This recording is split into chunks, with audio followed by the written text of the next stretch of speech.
Baik, saya Mirna Ariska dengan NIM C1B023125. Di sini saya akan menjelaskan atau memaparkan definisi hubungan industrial Pancasila. Baik, di mana hubungan yang terjalin antar para pelaku dalam proses produksi, yaitu pengusaha, pekerja, atau buruh serta pemerintah yang berlandaskan pada nilai-nilai Pancasila untuk menciptakan hubungan kerja yang harmonis, dinamis, dan berkeadilan.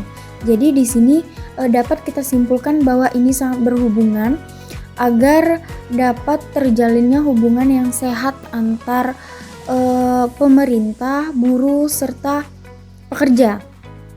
Dan hubungan ini lahir sebagai respon atas kebutuhan untuk menciptakan hubungan kerja yang berlandaskan nilai-nilai Pancasila. Next, slide selanjutnya itu ada pilar HIP atau HIP. Yang pertama itu ada pemerintah sebagai pengatur kebijakan. Yang kedua, pengusaha sebagai penyedia kerja. Yang ketiga, pekerja sebagai pelaksana kerja. Nah, jadi dapat saya paparkan yang pemerintah itu di mana mereka mengatur kebijakan, memastikan keadilan sosial dan menjadi mediator dalam konflik ketenaga kerjaan. Terus yang kedua itu ada pengusaha di mana menyediakan lapangan kerja, memastikan lingkungan kerja yang layak dan mematuhi regulasi ketenaga kerjaan. Jadi ini sangat berperan untuk para pekerja yang ingin bekerja. Lalu yang terakhir tadi ada pekerja di mana melaksanakan tugas dengan profesional, dengan baik dan teliti sesuai dengan jabatan yang mereka pangkui.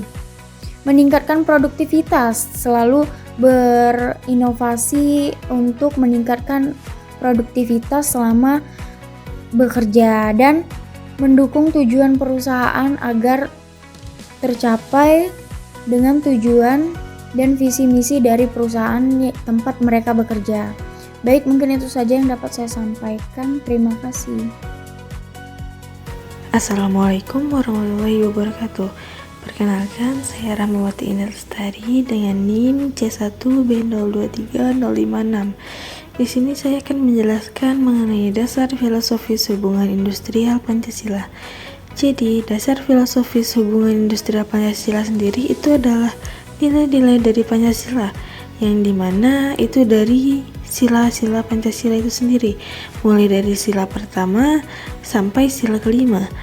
Kemudian untuk selanjutnya adalah tujuan HIP, yang dimana tujuan utama hubungan industrial Pancasila adalah mewujudkan keadilan sosial dalam dunia kerja dengan menciptakan hubungan kerja yang harmonis, dinamis, dan berkeadilan, sehingga mampu menjaga keseimbangan antara hak dan kewajiban pekerja, pengusaha, pemerintah. Dalam hubungan industrial ini berprinsip pada 1. Kebersamaan, musyawarah untuk mufakat, dan ketiga, kepentingan bersama. Sekian dari saya, terima kasih. Perkenalkan, nama saya Intan Nur Sofiani dengan NIM C1B023087. Baiklah, di sini saya akan menjelaskan materi tentang bipartite, tripartite, dan juga serikat pekerja. Yang pertama ada bipartite, di mana menurut Undang-Undang Nomor 2 Tahun 2004, bipartite adalah perundingan antara pekerja atau buruh atau serikat pekerja atau serikat buruh dengan pengusaha untuk menyelesaikan perselisihan hubungan industrial. Kedudukan hukum penyelesaiannya ini melalui perundingan bipartite merupakan penyelesaian yang bersifat wajib, yang berarti bahwa jika terjadi perselisihan antara kedua belah pihak, itu harus berupaya menyelesaikan melalui perundingan bipartite terlebih dahulu sebelum mengambil langkah-langkah penyelesaian lainnya seperti mediasi, konsiliasi, atau arbitrase. Hal ini menunjukkan pentingnya dialog langsung antara pekerja dan pengusaha dalam menyelesaikan masalah hubungan industrial secara damai dan tanpa campur tangan pihak ketiga. Yang kedua adalah tripartite, di mana menurut Mustaqim pada tahun 2015 18 mengatakan bahwa tripartit adalah penyelesaian yang dicapai apabila para pihak telah mencapai kesepakatan bipartit namun gagal melakukannya. Sebagai langkah awal, para pihak itu harus memperbaikinya dan selanjutnya instansi pemerintah bidang ketenagakerjaan setempat harus memberikan penawaran kepada yang bersangkutan untuk penyelesaian dengan konsiliasi atau arbitrase.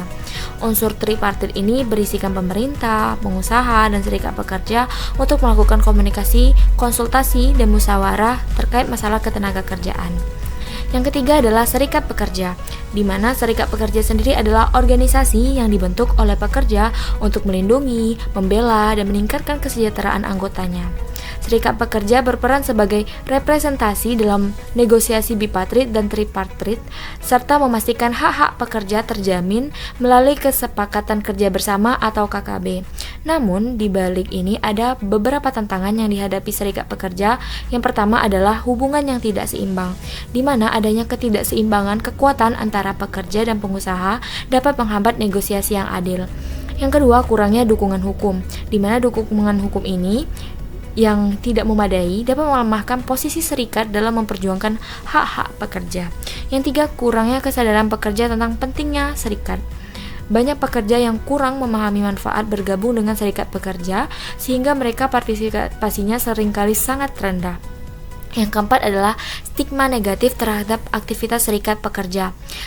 Aktivitas serikat seringkali dihadapkan pada pandangan negatif yang dapat mempengaruhi reputasi serikat di mata pekerja dan masyarakat.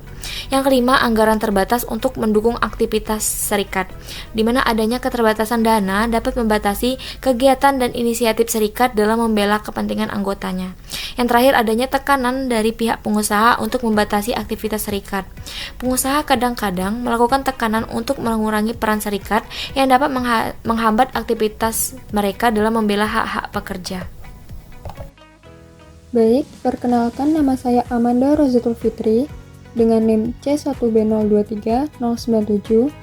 Di sini saya akan menjelaskan materi selanjutnya, yaitu 5 jenis kemungkinan terhadap serikat pekerja. Yang pertama itu ada closed skip atau tertutup, yaitu hanya anggota SP yang diperjuangkan dan dapat kesempatan kerja. Contohnya, di sebuah perusahaan tambang, hanya pekerja yang menjadi anggota Serikat Pekerja Tambang Indonesia atau SPTI yang dipekerjakan. Mereka mendapatkan perlindungan hak pekerja dan kesempatan promosi hanya jika tergabung sebagai anggota. Jika seorang pekerja keluar dari keanggotaan serikat, maka pekerja tersebut tidak dapat melanjutkan pekerjaan di perusahaan tersebut. Yang kedua, union skip, yaitu pekerja bukan anggota dapat bekerja dengan syarat setelah jangka waktu tertentu harus masuk SP.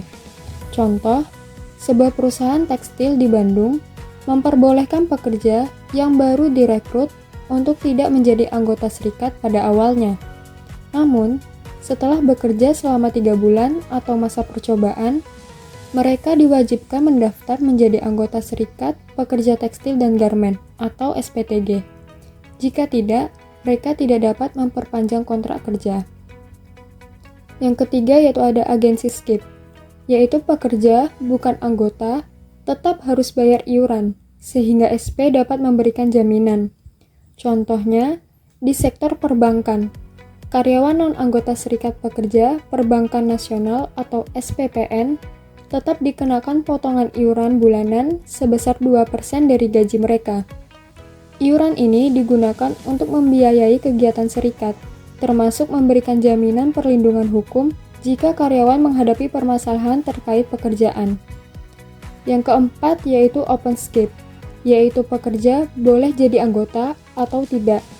Contoh, di sebuah perusahaan manufaktur otomotif di Surabaya, pekerja diberikan kebebasan untuk memilih menjadi anggota Serikat Pekerja Industri Otomotif atau SPIO atau tidak.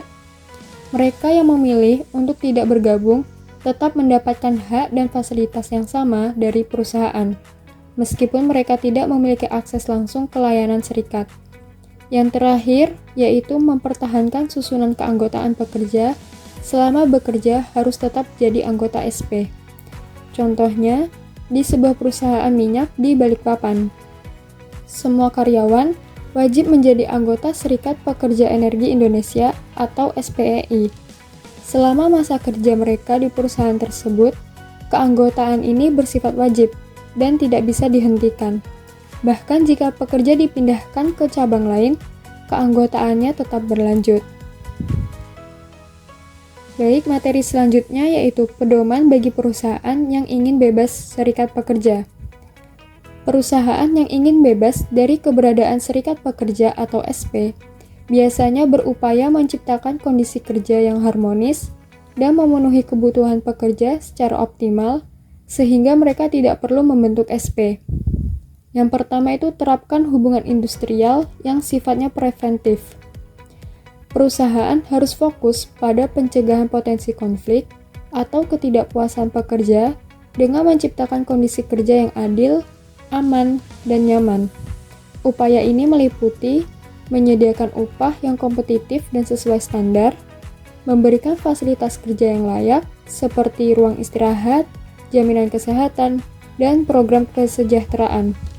Melibatkan pekerja dalam pengambilan keputusan melalui forum komunikasi yang transparan. Contohnya, perusahaan mengadakan survei kepuasan karyawan secara rutin dan segera menindaklanjuti temuan untuk mencegah ketidakpuasan. Yang kedua, kenalilah dengan baik kondisi lokasi perusahaan. Memahami dinamika sosial, ekonomi, dan budaya di sekitar lokasi perusahaan sangat penting untuk mencegah pembentukan serikat pekerja. Misalnya, di daerah dengan tradisi gotong royong yang kuat, perusahaan bisa memanfaatkan budaya ini untuk membangun hubungan yang lebih erat dengan pekerja. Kemudian yang ketiga yaitu upayakan pelacakan secara dini. Perusahaan harus memonitor tanda-tanda awal ketidakpuasan pekerja yang dapat memicu pembentukan serikat. Misalnya, kelompok kecil pekerja yang sering berdiskusi tentang hak mereka atau membahas ketidakpuasan di media sosial. Yang keempat, jangan melakukan hal-hal yang sifatnya sukarela. Jangan memberikan sesuatu yang sifatnya sementara atau atas dasar kebaikan hati perusahaan tanpa ada konsistensi. Karena ini dapat dilihat sebagai cara manipulatif. Sebaliknya, semua inisiatif perusahaan harus menjadi bagian dari kebijakan yang transparan dan resmi. Contohnya, alih-alih memberikan bonus dadakan tanpa aturan yang jelas, perusahaan menetapkan kebijakan bonus tahunan berdasarkan kinerja individu dan perusahaan. Yang kelima, laporkan pada top manajemen dengan jujur. Manajemen puncak harus diberi laporan yang akurat tentang kondisi di lapangan. Jangan menutupi masalah karena ini dapat menghambat pengambilan keputusan yang tepat. Contohnya, HR melaporkan langsung ke CEO tentang meningkatnya keluhan pekerja mengenai jam kerja yang terlalu panjang, sehingga perusahaan dapat mengambil langkah antisipasi sebelum muncul tuntutan formal. Kemudian yang keenam, tundalah pemilihan. Jika ada indikasi pembentukan serikat pekerja, perusahaan dapat menggunakan pendekatan legal untuk menunda pemilihan atau pembentukan organisasi pekerja. Ini memberi waktu lebih untuk menyelesaikan masalah ketidakpuasan karyawan. Contohnya, perusahaan meminta klarifikasi tambahan dari pihak pekerja mengenai tujuan pembentukan serikat dan secara tidak langsung menunda prosesnya. Yang ketujuh, manfaatkan waktu secara efisien. Gunakan waktu penundaan untuk memperbaiki hubungan kerja, meningkatkan fasilitas, atau menyelesaikan masalah yang menjadi penyebab ketidakpuasan. Hal ini dapat mengurangi minat pekerja untuk membentuk serikat. Yang terakhir, yaitu pertimbangkan pilihan Anda. Jika upaya untuk mencegah pembentukan serikat tidak berhasil, perusahaan harus siap untuk bekerja sama dengan serikat pekerja secara profesional. Pastikan semua keputusan yang diambil sesuai dengan hukum ketenagakerjaan dan mempertimbangkan kepentingan bersama. Baik, perkenalkan nama saya Nadila Zahra Dian Maris dengan NIM C1B023035. Di sini saya akan menjelaskan materi mengenai perundingan kolektif dan keluh kesah. Perundingan kolektif adalah proses negosiasi antara perwakilan pengusaha dan perwakilan serikat pekerja. Tujuannya adalah untuk membahas, merundingkan, dan menyepakati hak dan kewajiban masing-masing pihak terkait hubungan kerja. Proses ini dilakukan untuk menghasilkan perjanjian kerja yang adil dan saling menguntungkan. Kemudian, membentuk hubungan kerja yang harmonis antara pengusaha dan pekerja. Selanjutnya, keluh kesah. Keluh kesah adalah bentuk keluhan formal dari pekerja terhadap pelanggaran yang dilakukan oleh perusahaan. Keluhan ini biasanya berkaitan dengan perjanjian kerja yang dilanggar, peraturan perundang-undangan yang tidak dipatuhi, pelanggaran atau atas kebiasaan yang sudah menjadi norma di tempat kerja, peraturan perusahaan yang tidak dijalankan, dan hal lain yang menjadi tanggung jawab manajemen tetapi tidak dilaksanakan. Keluh kesah ini menjadi salah satu cara pekerja untuk menuntut haknya secara resmi dan mendorong perusahaan untuk memperbaiki kesalahan atau kekurangan. Apabila perundingan ini macet atau tidak dapat berjalan dengan baik, ada beberapa metode yang dapat dilakukan. Yang pertama ada mediasi, kedua arbitrase, ketiga pemogokan, keempat picketing, kelima boykot, dan yang terakhir ada lockout. Untuk penjelasan mengenai metode-metode tersebut akan dijelaskan oleh teman-teman saya selanjutnya. Nama saya Nur Khafifah Dwi Zlita dengan NIM C1B023046. Baiklah, di sini saya akan melanjutkan penjelasan materi mengenai mediasi dan konsiliasi. Teman-teman semua udah pernah dengar belum istilah mediasi dan konsiliasi? Apa itu mediasi? Mediasi adalah penyelesaian sengketa dengan bantuan mediator, pihak ketiga yang netral, untuk membantu para pihak mencapai kesepakatan atau mencari solusi. Contohnya, saat terjadi perselisihan tentang jam kerja lembur, seorang mediator dari Dinas Tenaga Kerja dapat membantu karyawan dan perusahaan untuk merundingkan solusinya. Selanjutnya ada konsiliasi. Nah, apa itu konsiliasi? Konsiliasi ini juga melibatkan pihak ketiga yang netral. Namun, konsiliator memiliki peran memberikan saran yang lebih terarah untuk mencapai perdamaian. Sebagai contoh, dalam kasus keterlambatan pembayaran gaji, konsiliator membantu merumuskan solusi, seperti menyusun jadwal pembayaran bertahap yang disepakati kedua belah pihak. Lanjut, ada arbitrase. Arbitrase adalah proses penyelesaian sengketa di mana kedua belah pihak sepakat menunjuk arbitrator untuk memberikan keputusan yang mengikat. Contohnya, dalam kasus PHK massal tanpa pesangon, perusahaan dan serikat pekerja menunjuk arbitrator independen yang akan memutuskan besaran kompensasi yang adil berdasarkan bukti dan hukum ketenagakerjaan. Baik, saya Fadlan Nazid Ibras dengan NIM C1B023037. Di sini saya akan menjelaskan mengenai strike atau pemogokan, picketing, dan boykot. Yang pertama, strike atau pemogokan merupakan senjata SP yang paling kuat tetapi harus dipergunakan secara hati-hati. Pengaruh pemogokan bagi perusahaan yang pertama ada penutupan pabrik dan biaya stafnya. Kedua, hilangnya penjualan dan nama buruk perusahaan kepada pelanggan. Ketiga, menurunnya keuntungan dari rusaknya minat pemegang saham. 4. Menurunnya moral karyawan dan timbulnya perasaan kasar setelah mogok. Kelima, biaya pengganti tenaga kerja yang mogok. 6. Biaya penjadwalan. Ketujuh, biaya tetap, sewa dan perawatan. 8. Tambahan tenaga keamanan. Dan yang terakhir ada penolakan pelanggan dan pemasok untuk mengambil barang atau mengirim barang di perusahaan. Kemudian, ada pengaruh pemogokan bagi karyawan. Yang pertama itu kehilangan gaji. Kedua, penggantian tenaga secara tetap terhadap karyawan yang mogok. Yang ketiga ada sikap pabrik terhadap SP. Yang keempat yaitu PHK. Kemudian yaitu picketing, yaitu karyawan yang mogok melakukan kegiatan untuk menyatakan pemogokan dan menghalangi perusahaan untuk beroperasi dengan membujuk karyawan yang mau bekerja di pintu gerbang perusahaan. Kemudian yang terakhir ada boykot, yaitu serikat pekerja atau SP menghimbau seluruh anggotanya untuk tidak membeli, menggunakan, atau mendukung produk yang dihasilkan oleh perusahaan sebagai bentuk aksi protes terhadap kebijakan atau tindakan perusahaan yang dianggap merugikan. Assalamualaikum warahmatullahi wabarakatuh. Perkenalkan, nama saya Denti Destripa dengan NIM C1B023040. Baik, untuk melanjutkan materi selanjutnya, Pada slide terakhir ini kita akan membahas tentang lockout atau penutupan perusahaan. Lockout terjadi ketika perusahaan mengambil keputusan untuk tidak memperbolehkan karyawannya untuk masuk kerja, yang mana artinya karyawan tidak diizinkan melakukan segala kegiatan pekerjaan mereka di perusahaan tersebut. Karena karyawan tidak bekerja, otomatis mereka juga tidak akan menerima gaji selama periode tersebut. Biasanya, lockout dilakukan oleh perusahaan untuk mengatasi kesulitan ekonomi yang sangat serius. Ini adalah langkah terakhir yang biasanya diambil ketika perusahaan mengalami tantangan finansial yang tidak biasa ataupun yang signifikan. Jadi, meskipun sulit, ini adalah salah satu strategi untuk mencegah perusahaan mengalami kerugian yang lebih besar. Sekian materi yang dapat kami sampaikan. Terima kasih.